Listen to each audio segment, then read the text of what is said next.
ஓ மரணித்த வீரனே, உன் சீருடைகளை எனக்கு தான், உன் பாதணிகளை எனக்கு தான், உன் ஆயுதங்களை எனக்கு தான். ஓ மரணித்த வீரனே. அதிகாலையிலே இந்த பாட்டு நான் பாட வழிகிறேங்க. யாழ்ப்பாணத்திலே அந்த அப்போ எனக்கு இசைக்குழுவில் செய்தேங்க. 78ஆம் ஆண்டு 20 ரூபா தான் சம்பளம்.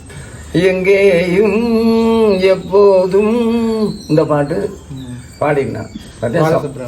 எப்படி இந்த பாட்டு சொன்னார். உங்களுக்கு 75% கண்டார் இழந்தாச்சு. எனி ட்ரீட்மெண்ட் சரி வராது. கன்னி தமிழ் முருகன் இன்னல் வரும் போது கண்ணல் பாதாயுருகி ஓடி வருவானடா. அவைக்கு என்ன விருப்பம்ட்டா நான் அந்த கோயிலை பற்றி இதில் வார சொல்லுகளை மாற்றி பாடுவேன். கலிகை கந்தன் ஊரில் இன்னல் வரும்போது கண்ணல் பாதாயுருகி ஓடி வருவானடா. அப்படி பாருங்கள். ஒரு மாலை ஒன்று உணர்ந்து போட்டாங்க. இந்த துடன் மொத்தம் இருக்கும். அப்படி ஒரு மினிஸ்டர் மாதிரி போட்ட மாதிரி அப்படி கழுத்துலேருந்து காலில் முட்டும். அப்படி அந்த கண் பார்வை போகிற நேரத்தில் இராணுவத்தால் நான் பாதிக்கப்பட்டேன். என்ன பண்ண அழுக கூட வந்துட்டு. ஏனென்றால் அப்படி என்ன எதிர்பார்த்திருந்த சனத்துக்கு ரசிகர்களுக்கு முன்னால் பாட முடியாதென்றால் புலம்பெயர் தேசத்திலே உங்களுக்கு இப்பொழுதுதான் ஒரு சிறந்த ஒரு அங்கீகாரம் கிடைச்சிருக்கு. அங்கீகாரம் கிடைச்சிருக்கு. அதுக்கு முக்கிய காரணம் என்ற பேரனும் என்னுடைய மூத்த மகளும். கல்லறைகள் காக்காத பாவிகள் நாங்கள், கண்களிலே ஒளி இழந்த பார்வைகள் நாங்கள், சுமக்கின்ற சாபம் என் வாழ்வில். இப்ப நீங்க எல்லா பாடல்களுமே வந்து கேள்வி ஞானத்திலாம் பாடினீங்க. கேள்வி ஞானத்துல எல்லா பாட்டும் பாடினது. அது ஒரு பாட்டு ஒன்று போகும். வழி வந்த பாட்டுகள் ஒன்று போகுது. இதுகளை பாட முடியுமோ? புலம்பெயர்ந்த ரசிகர்களோ கலைஞர்களோ எல்லாம் ஆதரவு எனக்கு சரியான குறைவு. ஏனென்றா ஒரு வணக்கம். ஈழத்திலே புகழ்பூத்த பாடகர்களில் ஒருவரான எஸ் திவாகர் ஐயா அவர்களுடனான ஒரு நேர்காணல், ஒரு இன்டர்வியூ ஒன்று தான் இந்த காணொலியில் நாங்கள் பார்க்க போகிறோம். இதிலே வந்து அவர் வந்து இசை தொடர்பாகவும் அவற்றை தனிப்பட்ட வாழ்க்கை தொடர்பாகவும் நிறைய விடயங்கள் எங்களோட ஷேர் பண்ணியிருக்கிறார். இந்த வீடியோவை முழுமையாக பாருங்க. என்னுடைய யூடியூப் சேனலை சப்ஸ்கிரைப் பண்ணாட்டி சப்ஸ்கிரைப் பண்ணி சப்போர்ட் பண்ணுங்க. வாங்க வீடியோக்குள்ள போகலாம்.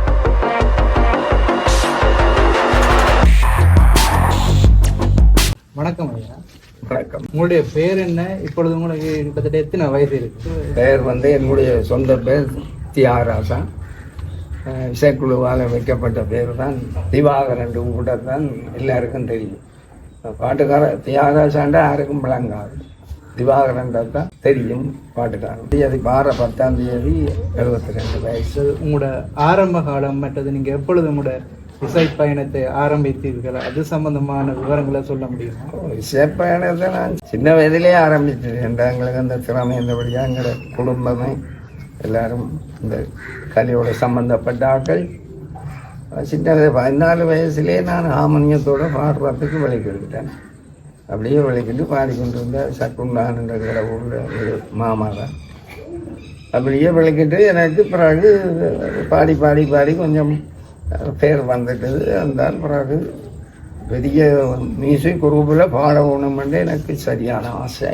இப்போ நான் ரங்கன் இசைக்குழுவில் 78ஆம் ஆண்டு, அது அப்போ ஒரு பிரபலியமான ஃபேமஸான யாழ்ப்பாணத்திலே அது பெரிய குரூப் தான். நீங்கள் முதலாக ஒர்க் பண்ணது ரங்கன் இசைக்குழு 78ஆம் ஆண்டு கச்சேரி அடியிலே அவர் இருந்தார் யாழ்ப்பாணம். அப்போ அதில் எனக்கு வெளியில் பாடிக்கொண்டிருக்க அவருக்கு என்ன பிடிச்சி கொண்டு தன்னுடைய குரூப்பில் பாட சொல்லி கேட்டேன்.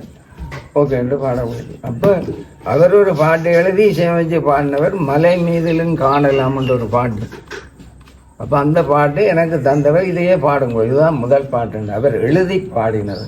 ஒரு முருகன்ற பாட்டு. அந்த பாட்டை நான் பாட தூங்கினேன். பிறகு சாம்பரா இந்த பச்சை பாட்டு ஒன்று பாடினேன். பிறகு சினிமா பாட்டுகள்லாம் அதில் இருந்து அவரோடு பாடிக்கொண்டிருந்தேன். பிறகு 2 வருஷம்தான் ரங்கன் இசைக்குழுவில் நான் பாடினேன். பிறகு ராஜனிச குழுவுக்கு போட்டேன். அது சின்ன பிரச்சனை, அவர் அப்படி விட்டாப்புல ராஜனிச குழுவில் போய் தொடர்ச்சியாக 14 வருஷம் ராஜனிசை குழுவில் நான் பாடுகிறேன். ஆமாம். அப்போ நிறைய பாடல்கள், இந்த அதிகாலையிலே இந்த பாட்டு நான் பாட வழி கிடைக்க யாழ்ப்பாணத்திலே அந்த கேசட், அப்போ சீடி இல்லை கேசட் தான், யாழ்ப்பாணத்திலே அந்த கேசட் வரவே இல்லை. என்னுடைய மச்சானார் அவர் கட்டாரில் இருந்து அந்த ஒரு பீஸை கொண்டு வந்து வந்தார். அப்போ போட்டு பார்த்தா இந்த வேறு வேறு பாட்டுகள் இருந்து அது அதிகாலையில் கொஞ்சம் வித்தியாசமான பாட்டு. அதை நான் எடுத்துட்டு ரமணன்கிட்ட கொண்டு ராஜன் செய்வோம் அண்ணன் சுகமான பாட்டு ஒன்று வந்துருக்கு, அடிப்பை மட்டும் எடுத்தாங்க. ராஜன் இசைக்குழு இயக்குனர். ஆமாம்.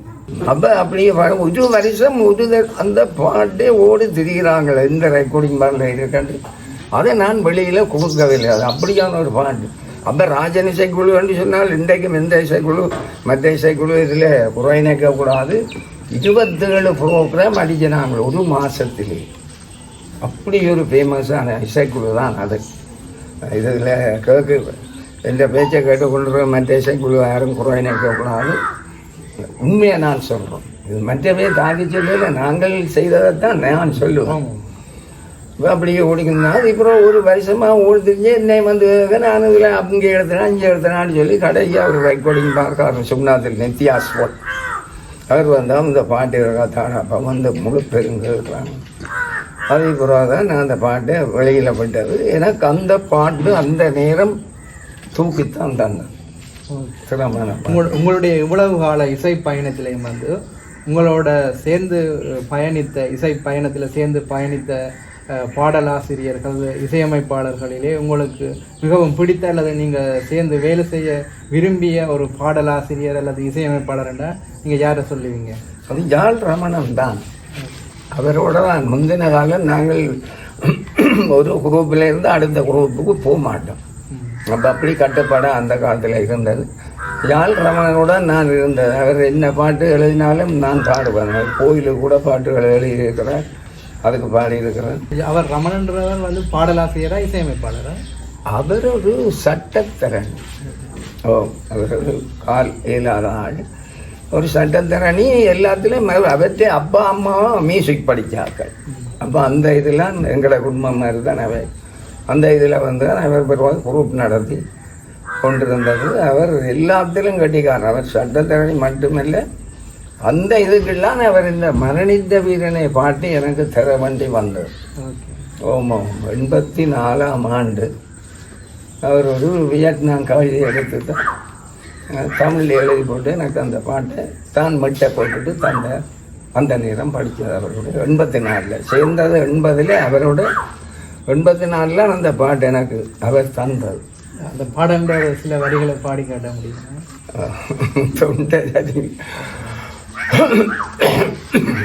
உன் வீட்டு முகவரியை இறுதி மூச்சில் எனக்குத்தான், எஞ்சிய வீடுகளின் பிழைத்தவர்கள் மத்தியிலே உற்றாரை கண்டுபிடித்து உன்னை பற்றி சொல்வதற்கு இன்னுயிரை உபந்தளித்த உன் துணிவை போற்றுவதற்கு வார்த்தைகள் போகவில்லை வரலாறு பாடும் முன்னே. ஓ மரணித்த வீரனே, உன் சீருடைகளை எனக்கு தான், உன் பாதணிகளை எனக்கு தான், உன் ஆயுதங்களை எனக்கு தான். இந்த பாட்டு வந்து எனக்கு இந்த குரல் அல்ல. அந்த நேரம் இளமையிலே ஒரு வயசானவர் மாதிரி இளமையில பாடினார். இப்போ வயசு போனா போல அந்த வாய்ஸ் எனக்கு கொண்டாடுறேன்னு சொன்னால் சரியான அது இளமையில வயசான மாதிரி பாடலாம். அப்புறம் வயசானா போல வந்து இளமையிலும் பாட முடியாது, வயசானவன் மாதிரியும் பாட முடியும். மற்ற எனக்கு வருத்தம் இருக்குது. வருத்தத்தில் எனக்கு பெரிய கவலை. இப்போ இந்த பாட்டை கேட்குற வரைக்கும் வேறு இப்படி ஆயிருங்கன்னு சொல்லி அப்போ என்ன தொண்டை அடைக்கு முதலே சொல்லிட்டு வந்தான். சளி விடுவது இல்லை, அதுதான் பிரச்சனை. ஓகே, நன்றி எங்களுக்காக அந்த பாடல் வரிகளை பாடியதுக்கு. அதான். உங்களோட சமகாலத்தில் இருந்த பாடகர்களிலே, அதாவது ஈழத்திலேயும் இந்திய தமிழ் சினிமாவிலையும் இருந்த பாடகர்களிலே உங்களுக்கு மிகவும் பிடிச்ச பாடகர்கள் யார்? அதான் எனக்கு அந்த நேரம் நான் செக்குழுவில் சேர்ந்த பொழுது பாலசுப்ரமணியத்தில் பாட்டும் பாடுவேன். சௌந்தர்ராஜன் 2 பேரையும் தான் பிடிக்கும். அப்போ என்னடா முந்தி பாடகர்கள் இப்போத்தைய மாதிரி இந்தியாவில் இல்லை, நிறைய பேர் இல்லை. நடிக்கிறதுக்கு சிவாஜி எம்ஜி மாதிரி தான் இவையும் இருந்தது. அப்போ நான் ரங்கன் கோஷில் எங்கேயும் எப்போதும் இந்த பாட்டு பாடினான். வாழை எப்படி இந்த பாட்டு. அப்போ எனக்கு வாய்ஸ் வந்தது, நல்லா இருக்கும் அந்த பாட்டு பாட. கைதட்டுகள் கூட விழும். அது சௌந்தரராஜன் இந்த பாட்டும். இங்கே வந்து ஈழத்தில் பாட்டுக்காரர்னு சொன்னால் முதல் இருந்தது வந்து ஸ்டனி சிவானந்தம், கண்ணன் இசைக்குழு என்று அப்போ இருந்தது யாழ்ப்பாணத்தில். கண்ணன் இசைக்குழு மற்ற அதில் அமுதன் அண்ணாமல் இவையால் பாடைகள் நாங்கள் சின்ன வயதில் கேட்டுக்கொண்டிருந்து நாங்கள் இதே மாதிரி பாடணும் நினைச்சேன். அப்போ தான் இந்த கண்ணன் இசைக்குழு ரெட்டியர் இசைக்குழு வந்து 2 தான் ஆக இருந்தது. அதுக்கு பிறகுதான் அருணா வந்தது. அருணாக்கு பிறகுதான் அந்த ராஜன் அது 2 பிறகு எல்லாம் வந்தது. பாடலில் பிறகு பாக்கியராஜா என்ற ஒரு பாடினவர், KS பாலச்சந்திரன் என்ற ஒரு ஆள் பாடினவர். அப்பவும் நல்ல பாட்டுக்காரர் எல்லாம் இருந்தது. அவையில் எல்லாரும் திறமைசாலியாக தான் அப்போ அவையில் இருந்தவர். நல்ல பாட்டுக்கார். அவையரோட கூட நான் சேர்ந்து பாடி சேர்ந்து பாடி. ஸ்டானி சிவானந்தம் அவர் இல்லை. பாக்கியராஜா இருக்கிறாரு. அவர் மட்டக்களப்பு தான் இங்கே வந்து பரிசு துறையில் அவர் கல்யாணம் செய்தார். அவர் இருக்கிறார். பாலச்சந்திரன் அவர் வெளியில் ஜெர்மனியில் நிற்கிறார். நீங்கள் வந்து இசைத்துறைக்கு வராமல் இருந்திருந்தா என்னவாக இருப்பீங்க? கட்டிட பகுதி தான் என்னுடைய தொழில். ஆமாம். அப்போ எனக்கு இசைத்துறைக்கு வரக்கூடிய வலிமை இருந்தபடியாக நான் இதை கையை விட்டு அதில் போயிட்டேன். அது நல்ல உழைப்பாது, நல்லா உழைச்சனாங்க. ஆனால் ஒரு விஷயம், அப்போ எனக்கு இசைக்குழுவில் செய்தேக்கு 78ஆம் ஆண்டு 20 ரூபா தான் சம்பளம். பிறகு இப்போ விடுற நேரம் தான் எனக்கு 10,000 ரூபா கிடைச்சது. அந்த நேரம் சம்பளம் ஒரு ஸ்டேஜ் ப்ரோக்ராம். ஓமாம், ஒரு ப்ரோக்ராமுக்கு போனேன். ஒரு 2 ப்ரோக்ராம் போனால் 10,000 தான். சில நேரம் ஒரு பாட்டை கூட என்ன நிப்பாட்டி விடுவோம். பாட்டு 2 இசைக்குழு 3 இசைக்குழு ஒரே மேடையில் அடிக்கிறேன்னு சொன்னால் ஒரு பாட்டோடையும் ஐயா நீங்கள் இதுங்க வானம் உங்களுக்கு காசை தருவாங்க, பிரச்சனை. மற்றது உங்களோட கண் பார்வை வந்து பாதிப்படைஞ்சதாக கேள்விப்பட்டோம். அது எந்த வருடம் நடந்தது? அதிலிருந்து எப்படி உங்களால் மீண்டு வர முடிஞ்சது? உங்களால் இலகுவாக மீண்டு வர முடிஞ்சது அந்த இன்சிடென்ட்ல இருந்து? கண் பார்வை வந்து எனக்கு, நான் வலியாவதுலேருந்து தென்மராட்சிக்கு போய் எனக்கு கண் பார்வை குறைஞ்சிட்டது. அப்போ நான் எந்த வருடமா? அது வந்து 95 தான் இடம் பெயர்ந்த நாங்கள் தென்மராட்சி பலிகாமத்தில் இருக்கு. சொந்த இடம் ஏதாயா? சூறாவத்தை சுண்ணாவத்தை தான் என்னோட சொந்த இடம். திருமணம் செய்த இடம் தான் எனக்கு குடும்பத்தில். அப்போ போய் நான் பிறகு தென்மராட்சியால் இங்கே வந்தவுடனே குகதாசன் என்ற ஒரு கண்டக்டர் வந்தவர் கொண்டே காட்டிங்க, ஐயா கொஞ்சம் பார்வையான குறைவாக இருக்கான். அதை பார்த்துட்டு சொன்னால் என்ன ஐயா குறைவாக இருக்கின்றீங்க, உங்களுக்கு இடது கண் போட்டுது. அதுக்கப்புறம் போட்டு பார்த்தா இல்லை சொன்னார், உங்களுக்கு 75% கண் பார்வை இழந்தாச்சு. இனி ட்ரீட்மெண்ட் சரி வராது, நீங்கள் மருந்து விடுங்க. என்னடா மருந்து விட்டு தான் ஆகணும். நீங்கள் உங்களோட உயிர் என்ன ப்ரெஷரால் கண்ணில் ப்ரெஷர் விழுந்துட்டு, கண்ணில் ப்ரெஷர் விழுந்துட்டு சனம் அது வேறு மாதிரி தான் கரைச்சி. அந்த கண் பார்வை போகிற நேரத்தில் இராணுவத்தால் நான் பாதிக்கப்பட்டது. அது சும்மா போய் சொல்லக்கூடாது. அது ப்ரெஷர் தான் கண்ணில் விழுந்து முதலே அந்த பிரச்சனை. இப்போ அதை வந்து பாட்டை பற்றி விளங்காம தான் கொண்டு அடிச்சு வழிய விஷயத்தை சொன்னோடனே அவன் விட்டுட்டேன். எந்த பாட்டுன்னா இந்த மரணித்த வீரம் பாட்டு நான் 84ஆம் ஆண்டு தான் பாடினேன். அது உண்மையான விஷயம் என்னென்றால் அவர் அப்போ போர்க்காலம்தான் பெரிய மோசமான போர் தொடங்கல. இப்போ எல்லா அமைப்புகளும் இருந்தது. அவர் ஒரு வியட்நாம் கவிதை எடுத்து அவர் தமிழாக செய்தான் என்ன பாட சொன்னார். யாரையும் சொல்லி நான் பாடல. அப்போ அந்த போர்க்கால நேரத்தில் இந்த பாட்டு பொருத்தமாக வந்தது. போடக்கூடியது அதே அவை போட்டது தான் நடந்தது. உங்களோட அந்த பாடலை ரெக்கார்டிங் டைம் அல்லது நீங்கள் ஸ்டேஜில் பாடுற நேரத்தில் நடந்த ஒரு சுவாரஸ்யமான சம்பவம்ண்டா நீங்கள் என்னத்தை ஏதாவது சொல்ல இருக்கு? அப்படி நிச்சயமாக இருக்கு என்று சொன்னால் வடமராட்சியிலே எனக்கு கண்ட ஒரு மதிப்பு பெரிய அளவில் இருக்குது. அப்போ கம்பர் மேலேன்ற ஒரு கோயிலில் அதை மறக்க முடியாத இதுதான். கோயிலில் ராயன் கொசியை பிடிக்காச்சு. அப்போ நான் போன உடனே நான் தான் அதிகாலையிலே தான் என்னுடைய முதல் பாட்டு. நான் அப்போ விநாயகர் பாடுறையில் ஒரு மாலை ஒன்று உணர்ந்து போட்டாங்க. இந்த துடம் மொத்தம் இருக்கும். அப்படி ஒரு மினிஸ்டர் மாதிரி போட்ட மாதிரி அப்படி கழுத்துலேருந்து காலில் மட்டும் அப்படி. எனக்கு ஒரு பிரச்சனையும் இல்லை, தொண்டையில் ஒரு பிரச்சனையும் இல்லை. கையெல்லாம் தட்டிக்கிட்டு மாலை போட்டு படம் எடுத்து நைட் பாட சொல்லிட்டேன். பாடலாம் தான் பாட முடியாமலே போச்சுன்னார். என்ன பண்ண அழுக கூட வந்துட்டு. ஏனென்றால் அப்படி என்ன எதிர்பார்த்திருந்த சனத்துக்கு ரசிகர்களுக்கு முன்னாக பாட முடியாதென்றால் என்ன பிரச்சனை நடந்ததுன்னா அந்த சத்யசீலன்ற ஒரு ஆள் பொம்பளை குரலில் பாடினது.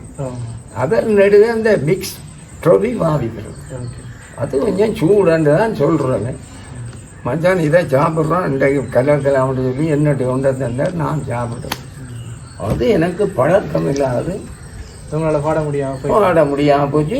கத்தி ஏதோ ஒரு சரணம் ஒரு மாதிரி பாடி 2வது சரணத்தில் ரமணனுக்கு மிசராக்கி போட்டுதேன். சரணம் என்னத்தானே எதிர்பார்த்து வந்து பேனுக்கு ஒரு விட்டன் பெரிய காவலை வந்து திருவிழாக்கார கவலைப்படாங்க. அது எல்லாமே நடக்கிறதானே ஒன்றுக்கு யோசியாதீங்க, பிரச்சனை இல்லை. மற்ற அதுதான் இந்த மறக்க முடியாத ஒரு சம்பவம். உங்களுடைய இசை பயணத்தில் இதுவரைக்கும் என்னென்ன விருதுகள் உங்களுக்கு கிடைச்சிருக்கு?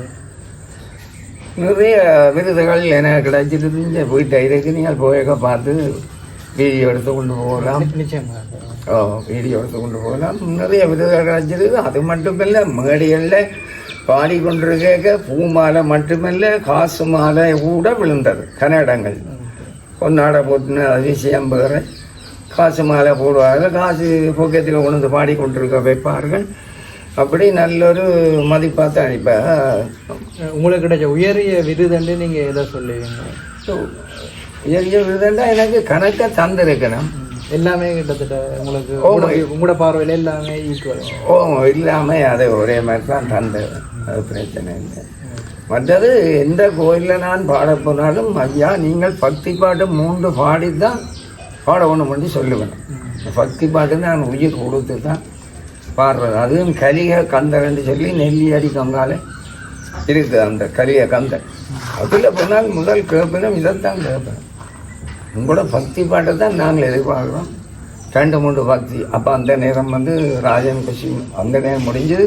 அப்புறம் அந்த பக்தி பாட்டுக்கு கேட்குற நேரம் ராகம். அதான் நீங்கள் சந்திரன் அவர் இப்போ இல்லை போயிட்டேன். அந்த ராகம் சில பாடைகள் அந்த நான் என்ன அந்த பாட்டுக்கு அவைக்கு என்ன விருப்பப்பட்டா நான் அந்த கோயிலை பற்றி இதில் வார சொல்லுகளை மாற்றி பாடுவேன். இந்திய பாடல்களில் இருக்கிற வசனங்களில் நீங்கள் இலங்கைக்கு ஏற்ற மாதிரி மாற்றி பாடுறது. அது உங்களோட ரசிகர்களுக்கு மிகவும் பிடிக்கும். தங்கர கோயிலுக்காக பாடுறேன்னு சொல்லி அவருக்கு அப்படி விருப்பம். நல்ல ஒரு அந்த கலிக கந்தனா எனக்கு இப்போ ஒரு மதிப்பு இருக்கு உண்மையாக. ஆமாம். உங்களுக்கு பிடித்த அந்த பக்தி பாடல்களில் எது மிகவும் பிடித்த பாடல்? அதில் ஒரு 2 வரிகள் பாடி காட்ட முடியும்? பக்தி பாடல்னா சவுந்தரராஜனுடைய பாட்டில் அதில் தள்ளி வர்றது கொண்டும் கிடையாது. அது உயிர் உள்ள ஒரு பாட்டு தான் அவற்ற பாட்டு. பக்தி பாட்டில் சவுந்தரராஜன் சினிமா பாட்டு பாடினதை விட பக்தி பாட்டு தான் உயிர். அப்போ நாங்கள் அதை எடுத்து ஆசைப்பட்டு பாடுறோம். கன்னி தமிழ் முருகன் இன்னல் வரும் போது கண்ணல் பாதாயுருகி ஓடி வருவானடா. ஞான பண்டிதன் உனக்கு துணையாய் இருந்து தீவினை ஒழிப்பானடா. தீவினை ஒழிப்பானடா முருகா முருகா முருகா முருகா யாமிருக்க பயம் ஏன் என்று வேலன் வருவானடா. இப்போ நான் அந்த கலிகை கந்தனில் பாடுக, கலிகை கந்தன் ஊரில் இன்னல் வரும்போது கண்ணல் பாதாயுருகி ஓடி வருவானடா. அப்படி பார்த்தது. அப்போ அவைக்கு அவை ஒரு சந்தோஷம். அப்படி கனப்பாட்டு நான் இந்த கோயிலை பற்றி தான் கொடுக்குறேன். அதை விட எனக்கு ஆலயங்களுக்கு நான் 19 பாட்டு கிட்ட நான் இங்கே பாடியிருக்கேன். ஆமாம். உங்களுடைய கால இசைக்கும் இப்பொழுது உள்ள இசைக்கும் ஏதாவது வித்தியாசம் இருக்குன்னு நீங்கள் ஃபீல் பண்ணுறீங்களா? அப்படின்னா என்ன வித்தியாசத்தை நீங்கள் அதை ஃபீல் பண்ணுறீங்க? காலத்துக்கு இதை மாறி போயேக்க அது வித்தியாசம் அதில் இருக்குதான். என்னன்னு சொன்னால் இப்போ பாருங்க, இப்போ சரிகமாவில் வந்து எந்த பாட்டை பாடணும், அந்த காலத்தில் இசையில் உள்ள பாட்டைத்தான் பாடணும். அந்த பாட்டுகளை பாடித்தான் முன்னுக்கு வரணும். அப்போ இப்போதே பாட்டுன்னு சொல்லும் எந்த பாட்டை பாடுறன்னு ஒரு பிரச்சனை இருக்கும். அது வந்து இசையமைப்பாளர் எழுதுகிறவங்கள பிரச்சனை, அது அவையோ குற்றம் சொல்ல முடியாது. காலம் அப்படி இருக்கு. ஏதோ ஒரு பாட்டு ஒன்று போகும், வழி வந்த ஒரு பாட்டுகள் ஒன்று போகுது. இதுகளை பாட முடியுமோ? முடியாது. அதை நாங்கள் குறை சொல்ல முடியாது. பழைய பாட்டு இப்போ சரியாக பழைய பாட்டை பாடித்தான் முன்னுக்கு வருது. பழைய பாட்டு 2000க்கு முதல் வந்த பாடல். உங்களோட தனிப்பட்ட வாழ்க்கையிலையும் மற்றது உங்களோட இசை பயணத்திலையும் உங்களோட ஃபேமிலி உங்களுக்கு எவ்வளவு சப்போர்ட்டாக இருந்திருக்கிறேன்? ஃபேமிலி என்றால் எனக்கு என்னோட கூட பிறந்த சகோதரங்கள் என்னோட சேர்த்து 12 பேர். அந்த 12 பேர்லையும் 5-6 பேர் நல்ல பாட்டுக்காரர். அதில் ஒரு ஆள் வேலையாண்டு அவர் வந்துட்டார், மற்றொரு ராமநாதன் அவர் மறந்துட்டார், மற்றது நான், மற்றது என்னுடைய தம்பி ஒரு ஆள் கீபோர்ட் வாங்கி கொண்டு பரதன் அவர் இருக்கிறார், மற்ற முருகையாண்டு கவிதாலய இசைக்குழு பாடினா அவரை கவாஸ்கரன் சொல்கிறோம். அப்படி பாடி கொண்டு இருந்தோம். இது எனக்கு திருமணம் செய்த போல் 4 பிள்ளைகள், 4 பிள்ளைகளும் பாட்டுக்காரன். 4 பிள்ளைகளும் நல்ல பாட்டுக்காரர். ஒரு ஆம்பளை பிள்ளை, 3 பொம்பளை பிள்ளை, 2 பொம்பளை பிள்ளை இங்கே இருக்கணும், ஒரு ஆம்பளையும் ஒரு பொம்பளையும். பொம்பளை பிள்ளை லண்டனில் இருக்கிறான், பாமாண்டு அவன் நிகழ்ச்சிகள் செய்து கொண்டிருக்கிறான். பாடகராக? அவள் பாடகர், நல்ல ஒரு பாடகர். மற்றது மகன் சுவிஸில் நிற்கிறார், அவர் பாடுவார். ஆனால் பக்கத்தில் மேடைகளுக்கு போக மாட்டார். அவற்ற மகன் ஒரு பேரன், அவருக்கு பிரசான் பேர். அவர் இப்போ இங்கே மிருதங்கம் தான் படிப்பிச்ச நாங்கள் ஒரு 12 வயசு அப்படி. இப்போ அங்கே போய் அவர் கர்நாடிக்கே படித்து ஒரு பெரிய கட்டிக்காரனாக இருக்கார். அந்த சுவிஸில் இருந்து எல்லா நாடுகளுக்கும் அவர் பாட போகிறோம். ஆமாம். அது இப்போ அவருடைய பேர் என்ன? பிரசான். அவருடைய அப்பாவுக்கு பேர் பிரசாஸ், அவருக்கு பிரசான். சுவிட்சர்லாந்தில் அவர்கிட்ட போட்டு பாட்டு இங்கே இருக்கு, உங்களுக்கு இப்போ நான் போட்டு காட்டுவேன்.